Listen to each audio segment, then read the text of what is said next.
बोलिए प्रेम से श्री सद्गुरु महाराज की जय। महाराज की जय। सबों के मुखारबिंद से आवाज नहीं निकल रही है, इसलिए सब कोई प्रेम से बोलेंगे। बोलिए प्रेम से श्री सद्गुरु महाराज की जय। श्री सद्गुरु महाराज की जय। श्री सद्गुरु महाराज की जय।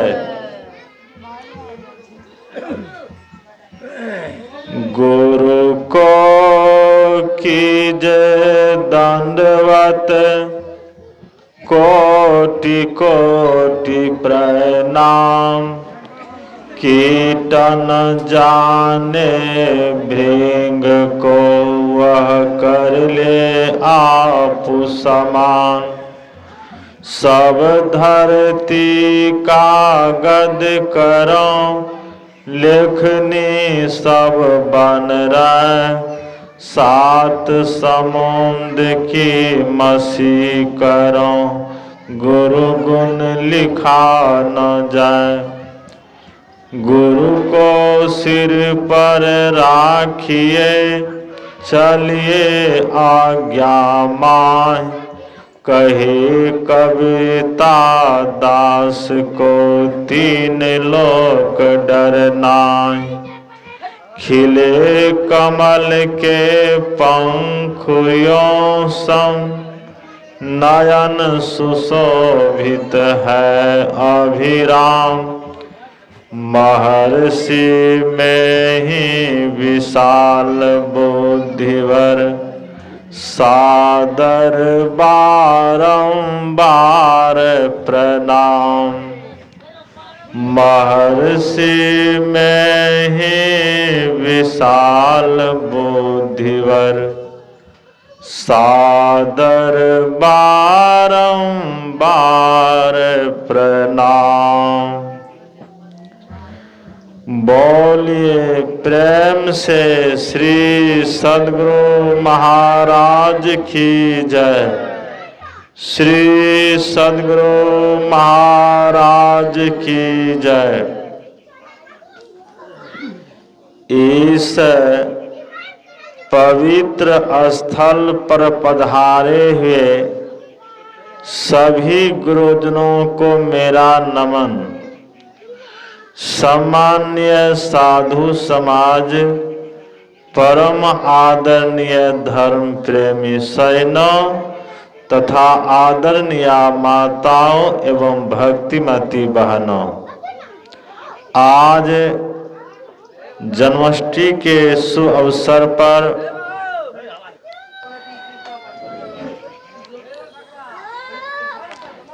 आप लोग शांति बनाए रखें, हलचल नहीं करें। आधे घंटे तक शांति बना कर रखिए। इसके बाद आप लोगों की जो मर्जी सो कीजिएगा, कि आधे घंटे तक शांति बनाए रखें। श्री सद्गुरु महाराज की जय। श्री सद्गुरु महाराज की जय।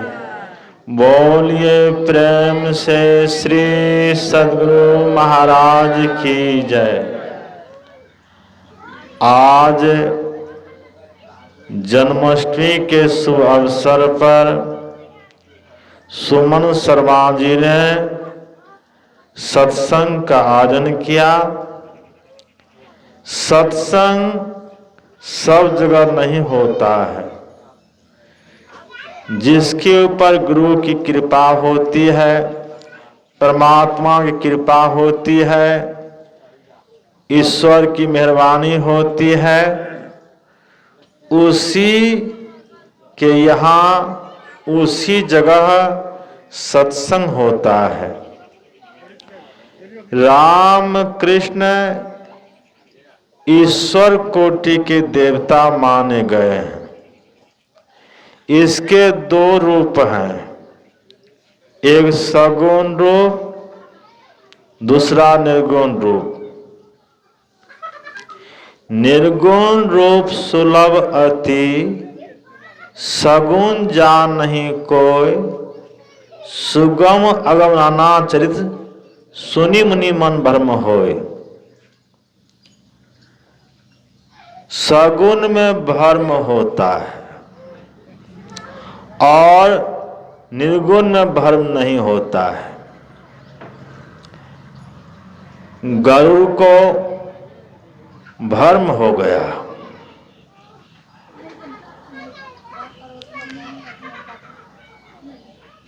आप लोग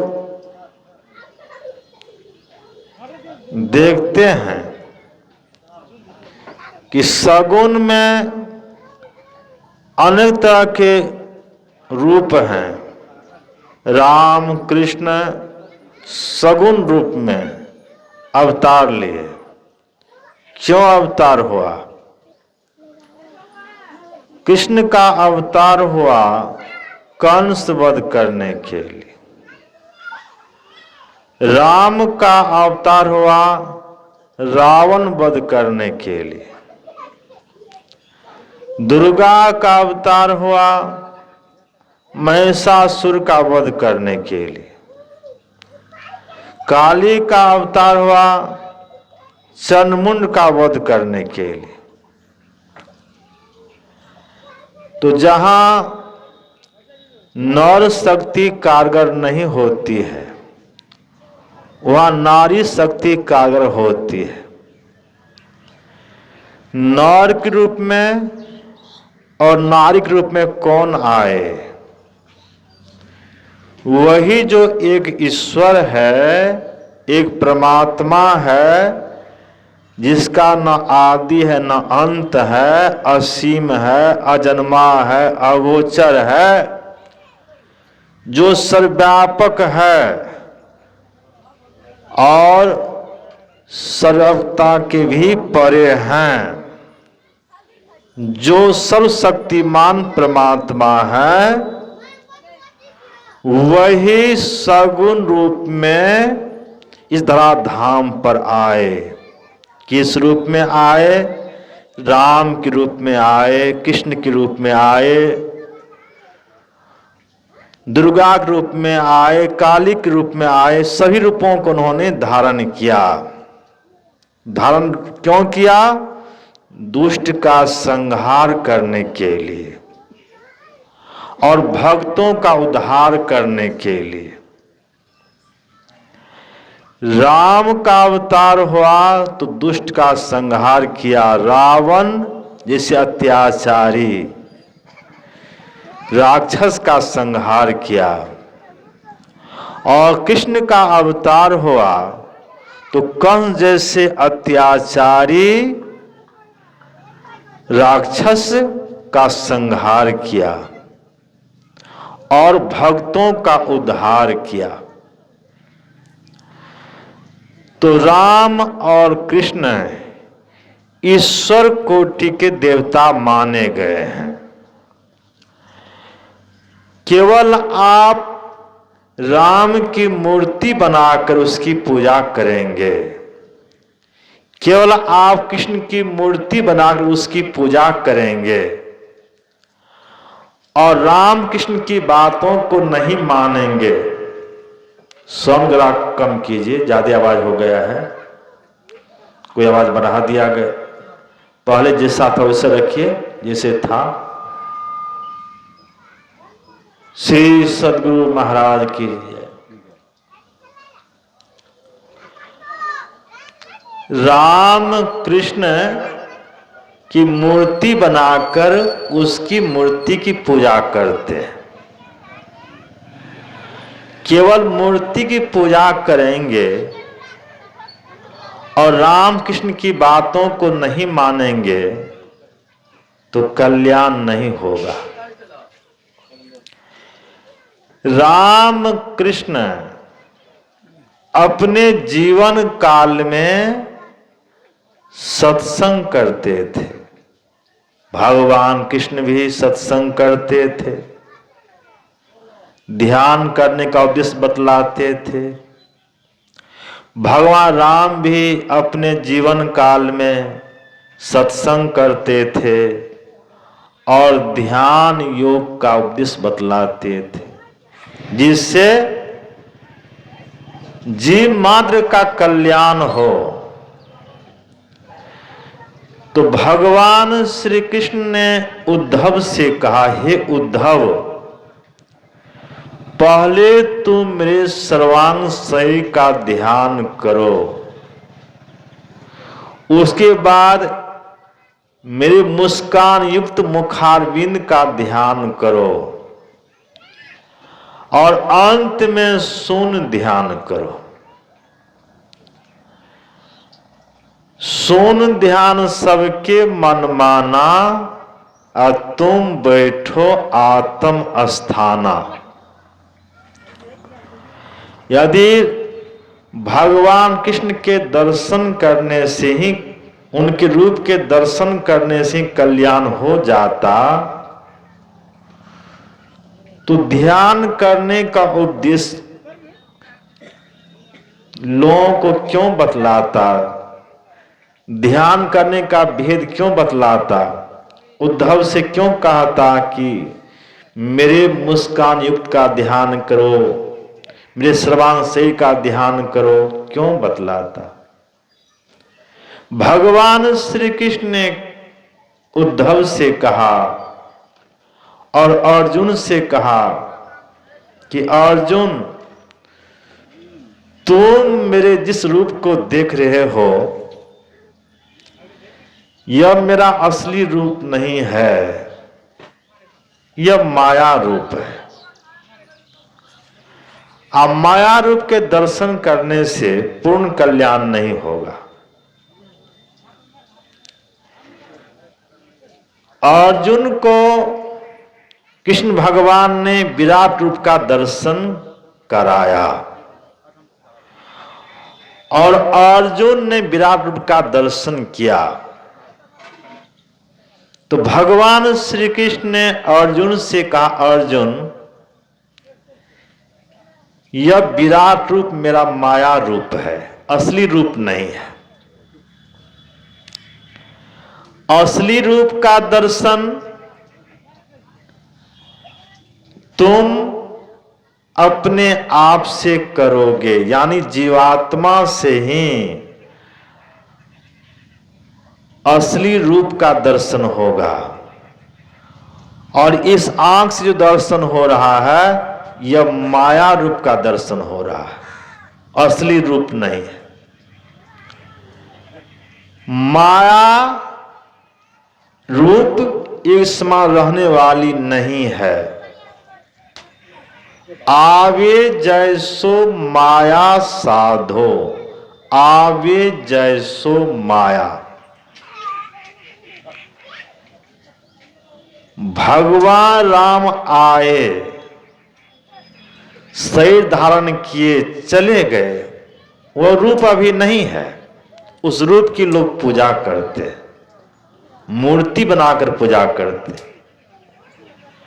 भगवान कृष्ण धराधाम पर आए, अभी उसका रूप नहीं है, वे साक्षात नहीं है, उसका शरीर छूट गया और वे चले गए। तो राम के रूप में, कृष्ण के रूप में आए, और वह रूप अभी नहीं है। रूप का नाश होता है, जिसने रूप को धारण किया उसका नाश नहीं होता है। यह आपका शरीर है, शरीर का नाश हो जाएगा। जिसने शरीर को धारण किया है उसका नाश नहीं होगा। वही जीवात्मा है। और जीवात्मा किसका अंश है? ईश्वर का अंश है। ईश्वर अंश जीव अविनाशी, चेतन अमल सहज सुख राशि। आपके शरीर में, मेरे शरीर में, प्रत्येक प्राणियों शरीर में जितने शरीरधारी हैं, हाथी, घोड़ा, बैल, गधा, मनुष्य, जितने शरीरधारी जितने प्राणी हैं, सब में निवास करने वाली एक ही जीवात्मा है। रूप अनेक हैं, शरीर अनेक प्रकार के हैं, और जीवात्मा अनेक प्रकार के नहीं है। उसका स्वरूप एक है और ये स्वरूप से अनंत है, उसका अंत नहीं है। और एक ही जीवात्मा सभी रूपों में है। जैसे तकिए का खोल कोई लाल होता है, कोई पीला होता है, कोई नीला होता है, कोई काला होता है। अब खोल को खोल कर देखिए तो सब के अंदर में एक ही रंग की रुई रहती है, उजली। उसी तरह से अनेक प्रकार के शरीर हैं, अनेक प्रकार के रूप हैं। बैल का शरीर, गाय का शरीर, भैंस का शरीर, हाथी का शरीर, गधा का शरीर, सांप बिच्छू का शरीर, मछली का शरीर, बकरी का शरीर, बकरा का शरीर, मुर्गा का शरीर, जितने प्रकार के शरीर हैं। और मनुष्य का शरीर, हम लोगों को मनुष्य का रूप मिला है, मनुष्य का शरीर मिला है। तो अनेक प्रकार के शरीर हैं। अनेक प्रकार के शरीर में एक ही जीवात्मा है, एक ही ईश्वर का अंश जीवात्मा। जैसे तकिए का खोल तो अनेक रंग का होता है, काला, पीला, नीला, लाल, हरा, सब रंग का होता है। लेकिन खोल को खोल कर देखिए तो सब के अंदर में एक ही रंग की रुई रहती है, उजली। उसी तरह से कोई गोरा है, कोई काला है, कोई नाटा है, कोई लंबा है, कोई दुबला है, कोई पतला है। किसी को स्त्री का रूप है, किसी को पुरुष का रूप है। अनेक प्रकार के रूप रंग हैं, लेकिन सभी रूपों में एक ही जीवात्मा है। और जीवात्मा ईश्वर का अंश है। ईश्वर अंश, जीव अविनाशी। ईश्वर भी अविनाशी है, ईश्वर का भी नाश नहीं होता है और इस जीवात्मा का भी नाश नहीं होता है। केवल शरीर का परिवर्तन होता है। अभी हम लोगों को मनुष्य का शरीर मिला है। मनुष्य का शरीर क्यों मिला है? जब बहुत पुण्य जमा होता है और आप अच्छे अच्छे कर्म करेंगे,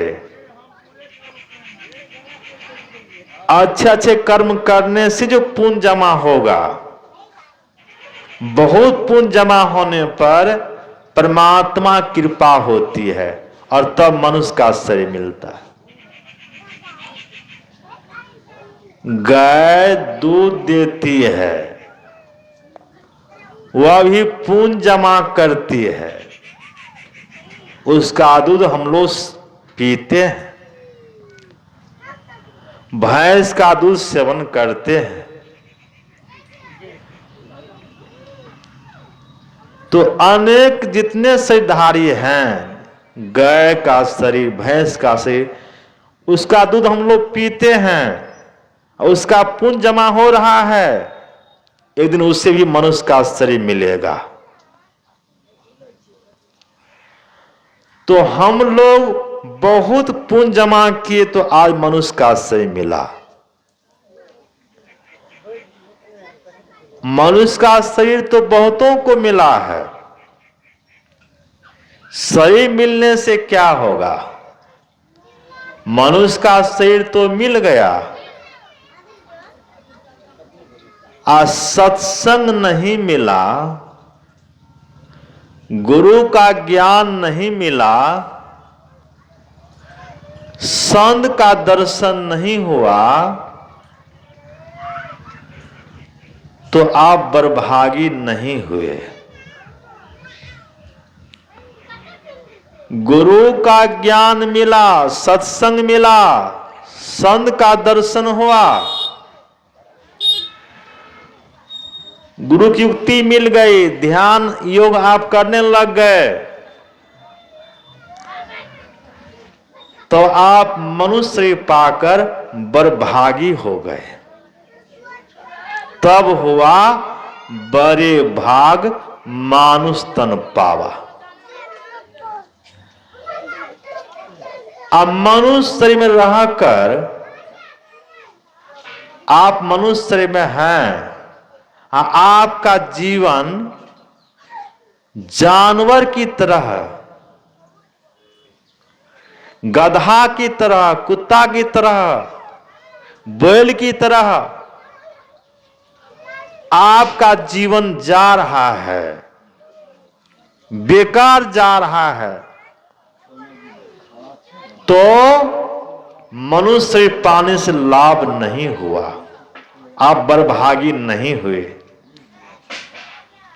जो काम पशु करता है वह काम आप करते हैं, उससे ज्यादा काम आप नहीं करते हैं,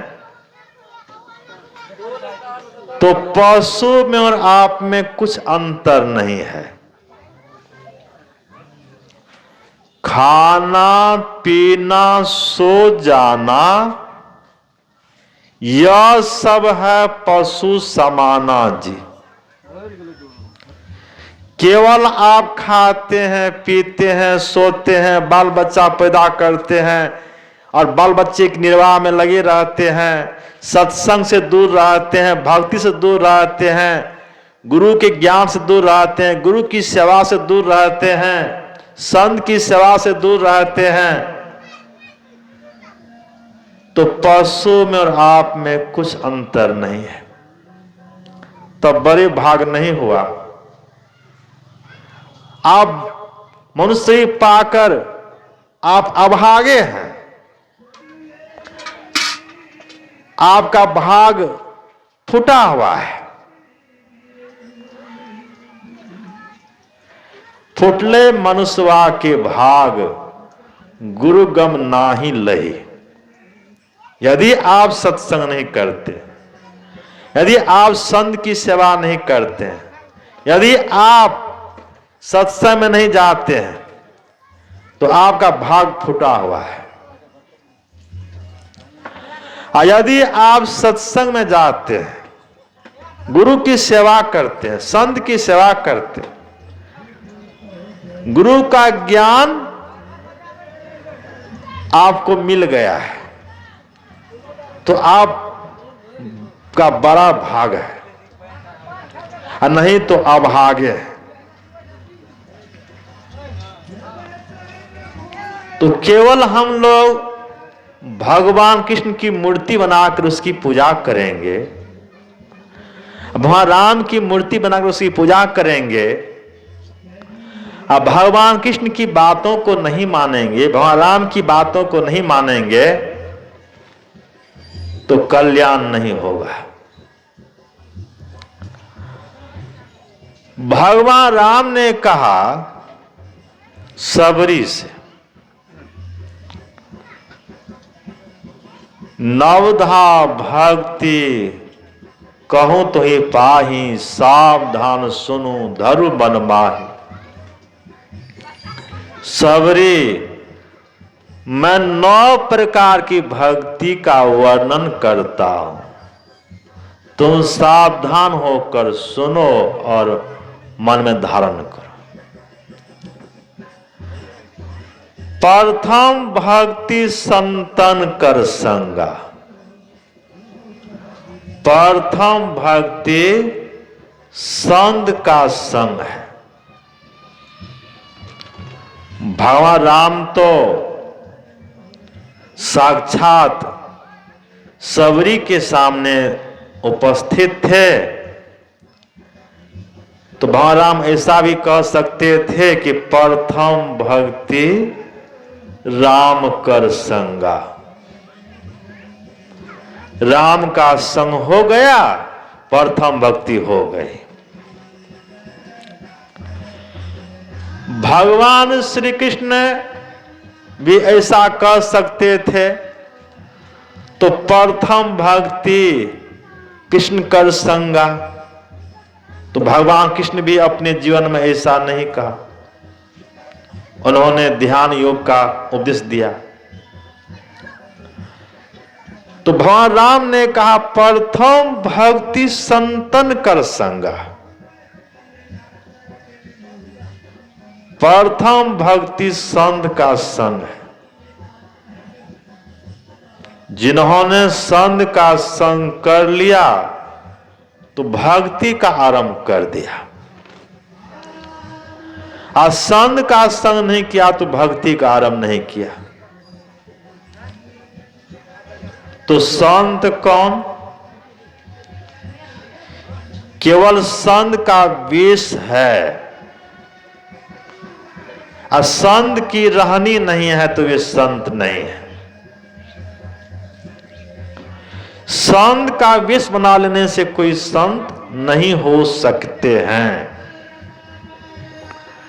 संत वही हैं जिनके लिए उपनिषद वाक सार्थक हो चुका हो। भिद्यते हृदय ग्रंथि छिद्यन्ते सर्व संशया क्षयन्ते चास कर्माणि तस्मिन् दृष्टि परावरे। जिसके हृदय ग्रंथि गिरा गांठ खुल गई है, जिसके सारे संशय नाश हो गए,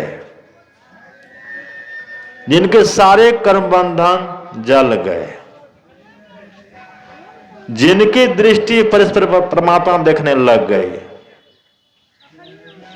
जिनको माता गर्भ में आने का हो गया अंत, वे हैं संत। शांति स्थिरता व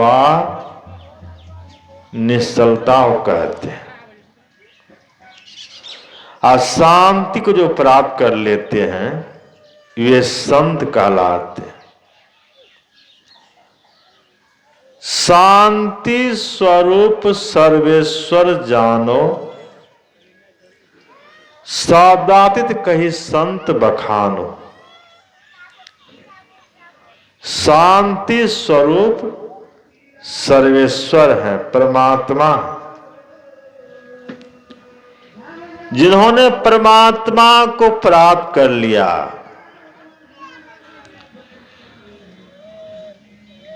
परमात्मा को प्राप्त कर लिया, द्वैत भाव समाप्त हो गया। हम प्रभु प्रभु हम एक ही होई, अद्वैत और द्वैत रहे नहीं कोई। ऐसे जो हो गए वे हैं संत।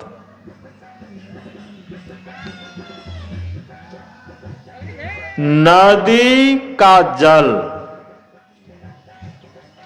नदी का पानी समुद्र में जाकर मिल जाता है। जब नदी का पानी समुद्र जाकर मिल जाएगा तो आप क्या कहेंगे? उसे आप नदी कहेंगे व समुद्र कहेंगे? क्या कहेंगे? अनेक नदियां हैं, नदी में पानी यदि चला गया समुद्र में मिल गया तो आप उसे समुद्र ही कहेंगे, नदी नहीं कहेंगे। उसी तरह से जिसकी आत्मा जाकर परमात्मा से मिल गई परमात्मा से मिलकर परमात्मा ही हो गया, तो आप उसे क्या कहेंगे? परमात्मा ही कहेंगे। हमारे गुरु महाराज की आत्मा परमात्मा जाकर मिल गए, तो हमारे गुरु महाराज स्वयं परमात्मा ही हो गए। तो जिस तरह से परमात्मा सर्वव्यापक हैं, सब जगह हैं, उसी तरह से हमारे गुरु महाराज भी सर्वव्यापक हैं, सब जगह है। हमारे गुरु महाराज कण कण व्यापक है, कहीं खाली नहीं है। आपके अंदर में है, आपके बाहर में है, सब जगह। जो परमात्मा हो गए ये तो सब जगह है। तो हमारे गुरु महाराज केवल इसी तस्वीर में है, ऐसी बात नहीं। हम लोग तस्वीर क्यों लगाते हैं? यह एक प्रतीक के रूप में है, और यह तस्वीर संकेत देता है ध्यान करने का। इस रूप का आप ध्यान करेंगे। मानस जप, अब मानस ध्यान आप करेंगे। इसलिए हम लोग एक ही गुरु महाराज के रूप को रखते हैं, अन्य रूप को नहीं रखते हैं। एक ही रूप को रखते हैं, एक ही तस्वीर लगाते हैं, अन्य तस्वीर नहीं लगाते। ध्यान करने के लिए बैठिए तो गुरु महाराज के तो बहुत से रूप हैं, बहुत से रूपों का ध्यान नहीं करना है, एक ही रूप का ध्यान करना है। एक मंत्र का जप कीजिए, एक रूप का ध्यान कीजिए, तब सिमटा होगा।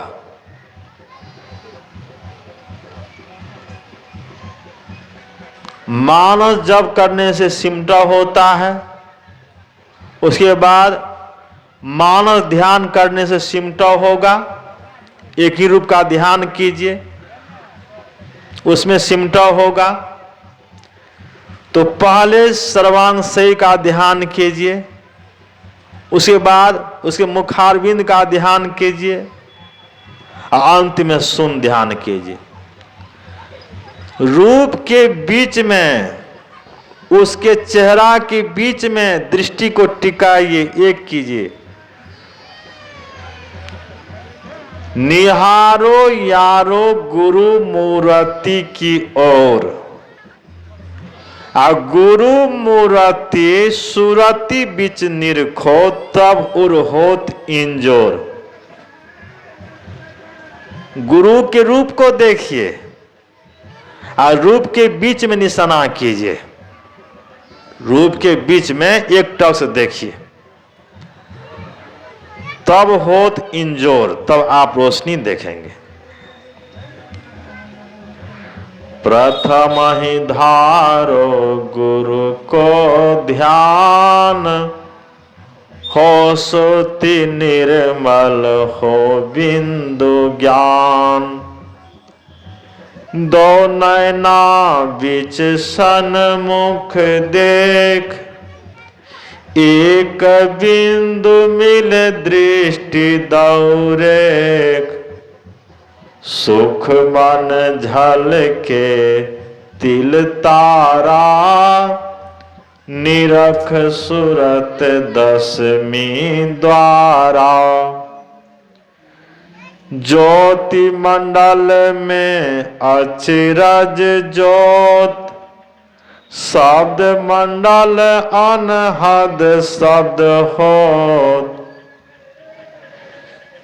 जब आप दोनों दृष्टियों को मिलाकर अपने अंदर देखेंगे और दृष्टि जुड़ जाएगी, तो अनेक प्रकार के आश्चर्यजनक प्रकाश अपने अंदर देखेंगे, अन्य तरह की ज्योतियों का दर्शन करेंगे।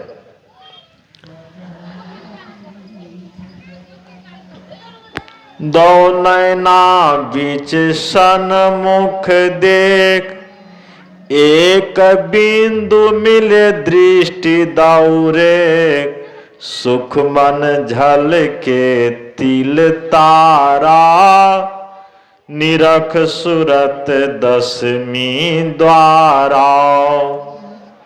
ज्योति मंडल में अचिरज ज्योत, शब्द मंडल अनहद शब्द होत, अनहद में धुन सतलोला, भव जल तरिबो यही उपाय। मैं ही योक्ति सरल साची, लहे जो गुरु सेवा रांची, प्रथम ही धारो गुरु को ध्यान, हो सुरति निर्मल हो बिंदु ज्ञान। हमारे गुरु महाराज कहते हैं यह युक्ति बिल्कुल सरल है, कठिन नहीं है, सरल है। मैं ही युक्ति सरल साची, लहे जो गुरु सेवा रांची। रांची का अर्थ होता लीन, उसमें लीन हो जाइए। तो गुरु की युक्ति सरल है, सुखद है। भगवान राम ने भी कहा सरल सुखद मार्ग यह भाई, अब भक्ति मोरी पुराण श्रुति गाई। यह जो रास्ता है सरल है, सुखद है। न घर बार छोड़ना है, न परिवार छोड़ना है, न बाल बच्चे को छोड़ना है। घर में रहिए, परिवार में रहिए, बाल बच्चों के साथ रहिए। खेती कीजिए, व्यापारी कीजिए, नौकरी कीजिए, सभी कामों कीजिए। सभी कामों करते हुए कम से कम 3 समय अवश्य ध्यानाभ्यास कीजिए। प्रथम समय ब्रह्मवेला का समय है। ब्रह्मवेला भगवान कृष्ण जग जाते थे, आंख धो लेते थे, कुल्ली कर लेते थे, ध्यान में बढ़ जाते थे। उसका सरासरी अंग प्रत्यंग आनंद से खिल उठता था। दूसरा समय जिसमें स्नान करते हैं उस समय ध्यान कीजिए। तीसरा समय शाम की बेला में ध्यान कीजिए। कम से कम 3 समय ध्यान करते रहेंगे तो अवश्य कभी न कभी मुक्ति प्राप्त होगी, मोक्ष मिलेगा, जन्म मरण से छुटकारा मिलेगा। चाहे जब मिले, जब मुक्ति मिले, लेकिन अवश्य मिलेगा। जिसने छोर पकड़ लिया है तो और अवश्य लगेगा। आप 100 फीट नीचे कुआं गहरा है, उसमें पानी है। आप रस्सी बाल्टी कुआं में डुबाते हैं, छोर आप पकड़े रहते हैं, तो उधर से बाल्टी और पानी भी आता है, रस्सी भी आ जाता है। रस्सी, बाल्टी, पानी सब कुछ आ जाता है। यदि आप छोर को पकड़े नहीं रहेंगे, छोड़ देंगे, रस्सी, बाल्टी, पानी कुछ नहीं आएगा। उसी तरह से यह जो छोर है, ध्यान योग का अभ्यास करते रहिए, करते रहिए, करते रहेंगे तो अवश्य और लगेगा। करत करत अभ्यास दें। कहा गया है जो अभ्यास करते रहेंगे अवश्य और लगेगा। अभ्यास करते रहिए। सुमन जी ने सत्संग का आयोजन किया, बड़े पुण्य का काम किया। इन्होंने जन्माष्टमी के दिन शुभ दिन में सत्संग का आयोजन किया, बड़े पुण्य का काम किया। मैं गुरु महाराज से विनती करता हूं कि इसका कल्याण हो, इसके परिवार का कल्याण हो। भगवान कृष्ण के जन्मदिन पर आज सत्संग हो रहा है। अब बड़े उत्साह के साथ हम लोग मना रहे हैं। भगवान कृष्ण के उपदेश को मानकर चलेंगे तब कल्याण होगा। वैसे जन्माष्टमी का पर्व तो हम लोग मनाते हैं, उनके उपदेश को नहीं मानेंगे तो कल्याण नहीं होगा। भगवान कृष्ण ने जो कहा ध्यान करने के लिए, तो हम लोग भी ध्यान करेंगे तो कल्याण होगा। हमारे गुरु महाराज भी ध्यान योग का उपदेश दिया और भगवान कृष्ण ने भी ध्यान योग का उपदेश दिया। हम लोग त्रिकाल संध्या करते रहेंगे, ध्यान योग करते रहेंगे तो हम लोगों का अलौकिक जीवन, पारलौकिक जीवन कल्याण में होगा। यही थोड़ा सा मैंने आप लोगों की सेवा में कहा। बोलिए प्रेम श्री सदगुरु महाराज की जय। बोलिए प्रेम से श्री सदगुरु महाराज की जय।